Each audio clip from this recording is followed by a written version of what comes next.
All right, let's talk FlixBus. You've definitely seen those bright green buses everywhere, and you've probably heard about the crazy cheap tickets. But what's it really like to be on one for a long, long time? Today, we're going to break it all down. The amazing highs, the chaotic lows, and help you figure out if this is the right way for you to travel.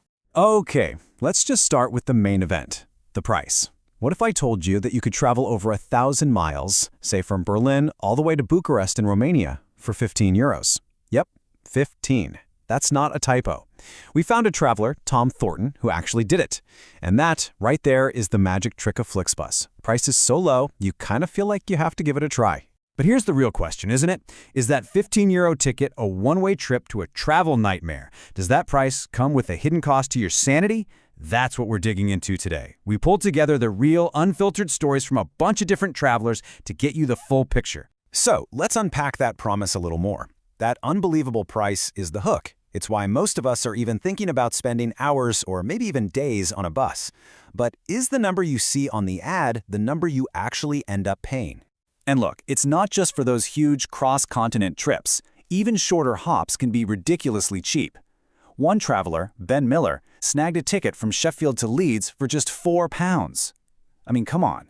Those kinds of prices are designed to make you stop scrolling. And you know what? They absolutely work. But, and you knew there was a but coming, this is where it starts to feel a lot like what some people call the Ryanair of coaches. That super cheap ticket, it's just the beginning. Want to pick your own seat?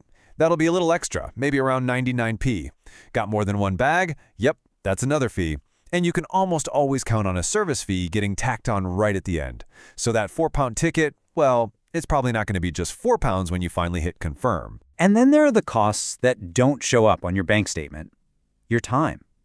FlixBus usually runs out of big, central city bus stations. So if you don't live right downtown, you might have to buy a whole separate train ticket just to get to your bus. For one person we looked at, that train ticket was actually double the price of the FlixBus ticket itself.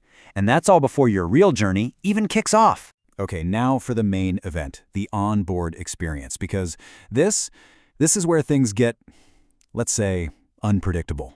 It really seems like your FlixBus journey can go one of two ways, shockingly smooth and comfortable, or just total, utter chaos. There is very little middle ground. First, let's talk about the dream scenario. This is FlixBus at its best. On her trip from Venice to Ljubljana, a traveler named Rachel Martin said it was fantastic. She had her assigned seat, the seats were comfy and reclined way back, the power outlets worked, the whole thing was smooth and easy. And she only arrived 15 minutes late. You really can't ask for more. But that dream, it often feels like a completely different universe from the reality that a lot of other people experience. For every smooth ride like Rachel's, you hear a story about a trip going completely off the rails. So what exactly is going wrong on these other buses? Well, the list of problems is actually pretty consistent. The onboard toilet might be broken, which on a long trip is a huge deal. Or, you know that seat you paid extra to reserve? It might just not exist.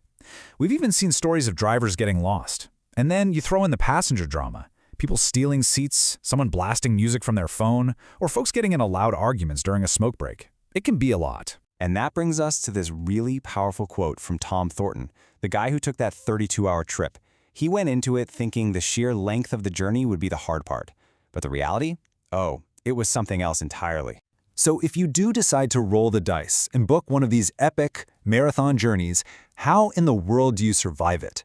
Let's get into the practical side of a real long-haul FlixBus trip. Tom's 32-hour trip is the perfect case study in what you might be signing up for. Think about this. 17 different stops. He saw 2 sunsets from the exact same bus seat. There were endless smoke breaks, a super long wait at the Romanian border, and then, the moment of truth, a sick kid threw up, which kicked off what he called some kind of chaos, leading to a big delay at a service station for cleaning and a lot of arguing. And that border crossing story brings up a critical tip. You have to understand the borders on your route. Rachel's trip from Italy to Slovenia was a breeze because they're both in the Schengen area, no real border control. But Tom's trip? He had to cross into Romania, which is not in the Schengen area. That meant everybody off the bus, get in a long line, bake in the sun, and wait for passport checks. It's a huge difference, so know your route. All right, so based on all of this, here's what you absolutely need to bring. Your survival kit. A neck pillow and an eye mask are non-negotiable if you want even a chance at sleeping. Noise-canceling headphones, they're your best friend and your shield against all the noise. And since the Wi-Fi and power outlets can be a gamble, download all your movies and podcasts beforehand and bring a fully charged power bank. Oh, and pack your own snacks and water so you're not stuck paying high prices at service stations. Okay, we've seen the good, the bad, and the truly bizarre. So after hearing all of that, the big question remains, should you book a FlixBus ticket? Let's try to pull this all together. Here's the final breakdown. The pros, they're simple and they are powerful. The price is often just unbeatable, and their network is huge. They connect 39 countries. But the cons are pretty serious. The quality from one bus to the next is wildly inconsistent. Delays are super common, and those non-monetary costs, your time, your patience, your stress levels, can be incredibly high. Ultimately, it just comes down to what you value most. For Tom Thornton, after 32 hours on that bus, even for a price that's less than a few fancy coffees, his answer was a hard no. Not even for that same incredible discount. He made it, sure, but it wasn't an experience he wanted to repeat. And so the decision lands right back with you. You're trading money for time and comfort, but the amount of comfort you'll get is a total roll of the dice. Is that super low price really worth the potential for a long, uncomfortable, and maybe even chaotic journey? Only you can answer that.